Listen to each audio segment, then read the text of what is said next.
আমি কোনো ধর্ম নিয়ে পড়াশোনা করিনি, আর কোনো ধর্মে বিশ্বাসও করি না। এখানে আমার প্রশ্নটা হলো, আপনি কি বিশ্বাস করেন যে পৃথিবীতে অনেকগুলো ধর্ম আছে আর এই ধর্মগুলো থাকার প্রয়োজন আছে? কারণ আপনার লেকচারে আপনি নিজেই বলেছেন যে আল্লাহ সর্বশক্তিমান স্রষ্টা, পৃথিবীর সব মানুষকে তৈরি করেছেন পুরুষ এবং নারী হিসাবে, এবং তিনিই তাদের বিভক্ত করেছেন, ভাগ করেছেন বিভিন্ন ধর্মে, বিভিন্ন এলাকায়, ইত্যাদি ইত্যাদি, যাতে করে তারা নিজেদের মধ্যে যুদ্ধ না করে, বরং একে অন্যকে যাতে বুঝতে পারে। এখন আপনি কি আমাকে বুঝিয়ে বলবেন ক্রুসেডের উদ্দেশ্য কি ছিল? আর এটাও কি আমাকে বুঝিয়ে বলবেন, আপনি নিজেই যেটা বললেন যে হিন্দুইজম আর ইসলাম ধর্ম, এই দুইটার মধ্যে পার্থক্যটা আপনি আপনার লেকচারেই বললেন যে একটা হলো হিন্দুইজম আর অন্যটা হলো ইসলাম ধর্ম। আপনি কখনোই বলেননি যে হিন্দুইজম একটা ধর্ম। আপনার লেকচারে আপনি নিজেই বললেন হিন্দুইজম আর ইসলাম ধর্মের পার্থক্য সেটা হলো হিন্দুরা বিশ্বাস করে যে সবকিছুই স্রষ্টা, আর মুসলমানরা বিশ্বাস করে সবকিছুই হলো স্রষ্টার।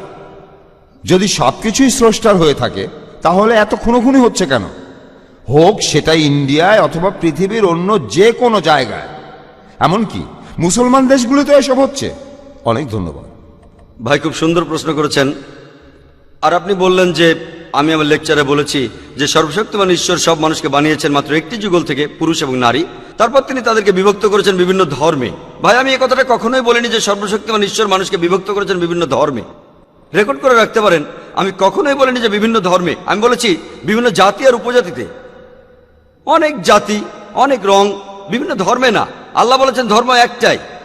সর্বশক্তিমান ঈশ্বর মানুষকে কখনোই বিভিন্ন ধর্মে ভাগ করেননি। ধর্ম কেবলমাত্র একটাই, তিনি ভাগ করেছেন বিভিন্ন জাতি, রং আর বিভিন্ন ভাষায়, যাতে আপনারা একে অন্যের সাথে পরিচিত হতে পারেন। আর আপনারাও বুঝতে পারলেন যে অমুক লোকটা এসেছে অমুক জাতি থেকে, মানে অমুক অঞ্চল থেকে। ধর্ম না অঞ্চল, এটা ধর্ম না। তাই আপনি যে ধর্মের কথা বলছেন সেটা ঠিক না, বাকি সব ঠিক আছে। বিভিন্ন ভাষা, বিভিন্ন রং, বিভিন্ন জাতি, আমি একমত, যাতে তারা অন্যের সাথে পরিচিত হতে পারে, একে অন্যের সাথে যুদ্ধ করার জন্য নয়। আপনি বললেন যে আমি নাকি কখনো হিন্দুইজমকে ধর্ম বলিনি। আপনি এটাও ঠিক বললেন না। আমি বলেছি ধর্ম হলো সর্বশক্তিমান ঈশ্বরে বিশ্বাস করা। অক্সফোর্ড ডিকশনারি বলছে এই হিন্দুইজমকে বুঝতে হলে, হিন্দু ধর্মটাকে বুঝতে হলে আপনাকে এই ধর্মের ঈশ্বরের ধারণাকে বুঝতে হবে। আপনি যদি ইহুদি ধর্মকে বুঝতে চান তাহলে আপনাকে ইহুদি ধর্মের ঈশ্বরের ধারণাকে বুঝতে হবে। আপনি যদি খ্রিস্টান ধর্মকে বুঝতে চান তাহলে খ্রিস্টান ধর্মের ঈশ্বরের ধারণাকে বুঝতে হবে। যদি আপনি ইসলাম ধর্মকে জানতে চান তাহলে ইসলাম ধর্মের ঈশ্বরের ধারণাকে বুঝতে হবে। আমি সেটাই বলেছি। এই সমস্ত বিভেদগুলো কে তৈরি করেছেন? ঈশ্বর করেননি। আল্লাহ পরিষ্কারভাবে সূরা আনামের 159 নম্বর আয়াতে উল্লেখ করেছেন যে যারা দিন সম্পর্কে নানা মতের সৃষ্টি করিয়াছে তাহাদের কোনো দায়িত্ব তোমার নয়। ধর্মকে আপনি ভাগ করতে পারেন না। যারা ধর্মকে ভাগ করে তারা ভুল করছে। আপনি বললেন যে কেন মানুষ একে অন্যকে হত্যা করে, এটা আপনি তাদের জিজ্ঞেস করুন। যেমন ধরুন, একজন শিক্ষক ছাত্রদের বলল নকল করো না, ছাত্ররা নকল করে। এখানে কে দোষী, শিক্ষক না ছাত্র? ছাত্র দোষী। এখানে আল্লাহ মানুষ জাতির প্রত্যেককে একটা স্বাধীন ইচ্ছা শক্তি দিয়েছেন যে তোমরা যা খুশি করতে পারো, আমি শুধু গাইডেন্সটা দেব। সর্বশেষ আর চূড়ান্ত গাইডেন্স, সর্বশেষ আর চূড়ান্ত আসমানি কিতাব হলো পবিত্র কোরআন। এখানে সব নির্দেশগুলো দেওয়া আছে। আর আল্লাহ বলেছেন, আমি আমার লেকচারও বলেছি যে সূরা মাইদার 32 নম্বর আয়াতে উল্লেখ আছে, যদি কেউ কোনো মানুষকে হত্যা করে, হোক সে মুসলিম বা অমুসলিম, হোক সে হিন্দু, ইহুদি, খ্রিস্টান, শিখ, যে কেউ, যদি সেটা হত্যাকাণ্ডের অপরাধে না হয়, যদি দুনিয়া ধ্বংসাত্মক কাজের জন্য না হয়, তাহলে সেজন্য পুরো মানব জাতিটাকে হত্যা করলো। যদি কেউ কোনো মানুষকে বাঁচায় তাহলে সেজন্য পুরো মানব জাতিটাকেই বাঁচালো। তাই সর্বশক্তিমান ঈশ্বর মানুষের এই একে অন্যের সাথে খুনোখুনি পছন্দ করেন না। কিন্তু মানুষ যদি তার কথা না শোনে, কাকে দোষ দেবেন? দোষ মানুষের। এই পৃথিবীতে আল্লাহ বলেছেন, সূরা মুলকের 2 নম্বর আয়াতে আছে যে এই পৃথিবীতে আল্লাহ সৃষ্টি করিয়াছেন মৃত্যু এবং জীবন তোমাদিগকে পরীক্ষা করিবার জন্য। আল্লাহ মৃত্যু আর জীবন তৈরি করেছেন আমাদের সবাইকে পরীক্ষা করার জন্য। আল্লাহ এখানে ইন্টারফেয়ার করেন না, তিনি চাইলে করতে পারতেন। কোরআন বলছে যদি আল্লাহ চাইতেন তিনি সবাইকে বিশ্বাসী বানিয়ে পৃথিবীতে পাঠাতেন, তাহলে এই পরীক্ষাটা থাকতো না। যদি শিক্ষক চান পাশ করুক আর না করুক, তিনি সবাইকে পাশ করিয়ে দিতে পারেন। শিক্ষক পারেন, তবে সেটা হবে একচোখা। আর ছাত্রের স্বাধীন ইচ্ছাটার কি হবে? ছাত্ররা সবাই পরীক্ষা দিচ্ছে, সেখানে একজন ঠিকভাবে উত্তর দিতে পারলো না, তারপরও সে পাশ করলো, তখন যে পড়াশোনা করেছে সে প্রতিবাদ করবে যে আমি এই পরীক্ষার জন্য এত খাটাখাটি করলাম, আর এই ছাত্র নকল করছে, চুরি করছে, ভুল উত্তর দিয়েও সে পাশ করছে। তাহলে পরের ব্যাচ যদি তারা বুঝতে পারে যে শিক্ষক সবাইকে পাশ করান, সে ঠিক উত্তর দিক আর ভুল উত্তর দিক, তখন সবাই পড়াশোনা ছেড়ে দেবে। এভাবে আপনি একটা মেডিকেল ডিগ্রিও পেতে পারেন, কিন্তু এই ডাক্তার যখন মেডিকেল পাশ করবে, পাশ করে বের হবে, তখন সে মানুষ সারাতে পারবে না, মানুষ মারতে পারবে। আর সেজন্য আল্লাহ সুবহানাহু ওয়া তাআলা পবিত্র কোরআনের মাধ্যমে মানুষ জাতিকে নির্দেশ দিয়েছেন, হত্যা করো না, অন্যের ক্ষতি করো না, মানুষকে ভালোবাসো। আমার লেকচারে সব বলেছি, কিন্তু মানুষ যদি না করে তার মানে তারা কোরআন মেনে চলছে না। ধরুন যে কোনো মানুষ, ধরুন সে যে কেউ হোক, সে আমেরিকান বা পাকিস্তানি হোক, সে পৃথিবীর যে কোনো জাতির মানুষ, মানুষ হয়তো বলতে পারে, ধরুন যদি আপনার নাম হয়ে থাকে কোনো মুসলমান নাম, আব্দুল্লাহ বা জাকির বা মোহাম্মদ, নাম দিয়ে বেহেশতে যেতে পারবেন না। নাম দিয়ে নিজেকে মুসলমান বলছেন, নাম আপনাকে মুসলিম বানায় না। মুসলিম কোনো লেভেল না যে আমি বললাম মুসলিম আর মুসলিম হয়ে গেলাম। মুসলিম অর্থ নিজের ইচ্ছাকে সমর্পণ করা আল্লাহ সুবহানাহু ওয়া তাআলার কাছে। যদি কারো নাম হয়ে থাকে জাকির, আব্দুল্লাহ, মোহাম্মদ, শাকির, এটা কিছু না। যদি তারা নিজের ইচ্ছাকে সমর্পণ করে আল্লাহর কাছে, তাহলে তারা মুসলিম। শুধু মুসলিম বলে ডাকলেই হবে না। পবিত্র কোরআন বলছে কিছু মানুষ শুধু মুখের কথায় মুসলিম, তাই যারা খুনোখুনি করছে তারা কোরআনের নির্দেশ মেনে চলছে না। যদি তারা কোরআনের নির্দেশ মেনে চলতো, পুরো পৃথিবীতে শান্তি বজায় থাকতো। আশা করি উত্তরটা পেয়েছেন। তাহলে জাকির ভাই, যদি একজন হিন্দু কোরআনের নীতিগুলো ঠিকমতো মেনে চলে, যে নীতিগুলোর সাথে হিন্দু ধর্মগ্রন্থের নীতিগুলোর বেশ মিল রয়েছে, তাহলে একজন হিন্দু নিজেকে কি মুসলমান বলতে পারে? অথবা অন্যদিকে একজন মুসলিম নিজেকে কি হিন্দু বলে দাবি করতে পারে? কারণ আজকে আপনার লেকচারের বিষয়টাই হলো সার্বজনীন ভ্রাতৃত্ব। ডক্টর বিয়াস যখন আপনাকে প্রশ্ন করেছিলেন, আমি কিন্তু সেটা ঠিকই বুঝেছিলাম। খুবই সুন্দর প্রশ্ন। আপনারা যদি পরিষ্কারভাবে প্রশ্ন করেন, আমি উত্তর দিতে পারি আলহামদুলিল্লাহ। ভাই খুব সুন্দর প্রশ্ন করেছেন। যদি কোনো হিন্দু ইসলাম, কোরআন, হিন্দু ধর্মের মূলনীতি মেনে চলে, তাকে মুসলিম বলা যাবে কিনা, আর একজন মুসলিমকে হিন্দু বলা যাবে কিনা, খুবই সুন্দর প্রশ্ন। আসুন আমরা দেখি মুসলিম আর হিন্দু বলতে কি বোঝায়। আমি আগেও বলেছি যে মুসলিম হলো সেই লোক যে নিজের ইচ্ছাকে সমর্পণ করে আল্লাহ সুবহানাহু ওয়া তাআলার কাছে, ঈশ্বরের কাছে। হিন্দু শব্দটার সংজ্ঞা কি আপনারা কেউ জানেন? হিন্দু শব্দটার ভৌগোলিক বিশেষত্ব আছে। যে লোক ইন্ডিয়ায় বাস করে, যে লোক সিন্ধু নদীর অববাহিকায় এই সভ্যতায় বাস করে, সে একজন হিন্দু। আর এভাবে আমিও একজন হিন্দু। আপনারা কি জানেন? হিন্দু শব্দটার একটা ভৌগোলিক বিশেষত্ব আছে। যে কাউকে জিজ্ঞেস করতে পারেন। স্বামী বিবেকানন্দের মতে হিন্দু শব্দটা সঠিক নয়। ভৌগোলিকভাবে আমি একজন ইন্ডিয়ান, ভৌগোলিকভাবে আমি একজন হিন্দু। কিন্তু স্বামী বিবেকানন্দ বলেছেন যে হিন্দুদের আসলে বলা উচিত বেদান্তবাদী, তাদেরকে হিন্দু বলা উচিত না, বেদান্তবাদী।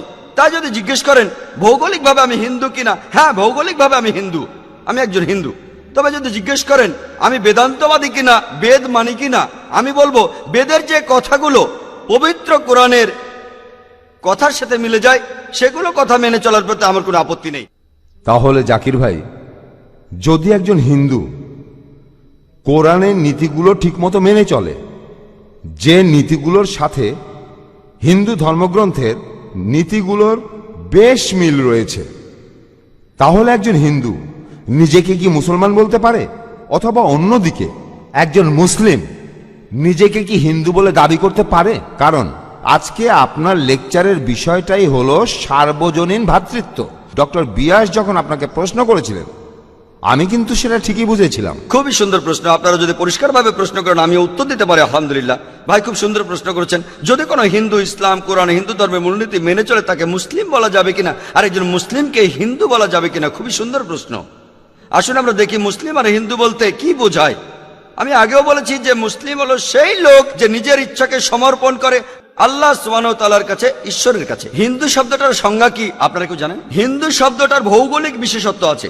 যে লোক ইন্ডিয়ায় বাস করে, যে লোক সিন্ধু নদীর অববাহিকায় এই সভ্যতায় বাস করে, সে একজন হিন্দু। আর এভাবে আমিও একজন হিন্দু। আপনারা কি জানেন? হিন্দু শব্দটার একটা ভৌগোলিক বিশেষত্ব আছে। যে কাউকে জিজ্ঞেস করতে পারেন। স্বামী বিবেকানন্দের মতে হিন্দু শব্দটা সঠিক নয়। ভৌগোলিকভাবে আমি একজন ইন্ডিয়ান, ভৌগোলিকভাবে আমি একজন হিন্দু। কিন্তু স্বামী বিবেকানন্দ বলেছেন যে হিন্দুদের আসলে বলা উচিত বেদান্তবাদী, তাদেরকে হিন্দু বলা উচিত না, বেদান্তবাদী। তাই যদি জিজ্ঞেস করেন ভৌগোলিকভাবে আমি হিন্দু কিনা, হ্যাঁ ভৌগোলিকভাবে আমি হিন্দু, আমি একজন হিন্দু।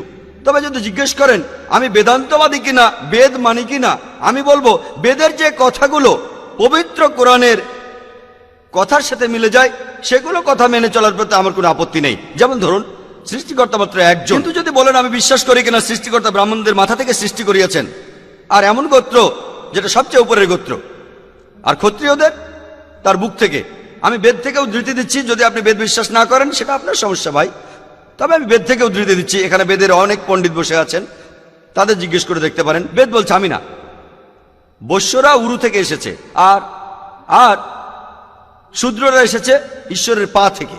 তো এই ধারণার সাথে আমি একেবারে একমত না। ঠিক তাই, তবে যদি জিজ্ঞেস করেন আমি বেদের দর্শনে বিশ্বাস করি কিনা, আমি বলবো না, হিন্দু ধর্মের এই দর্শনে আমি বিশ্বাস করি না। তাহলে আপনার কথায় যে ইন্ডিয়ায় থাকে সেই হিন্দু, হ্যাঁ, আপনি তাই বললেন? আমরা ভৌগোলিকভাবে হিন্দু। খুব ভালো হ্যাঁ ভাই, আপনি ঠিকই আমরা বলেছেন। সবাই এখানে যে হিন্দু, লোক সবাই ইন্ডিয়ায় বাস হিন্দু। করে, সে একজন হিন্দু।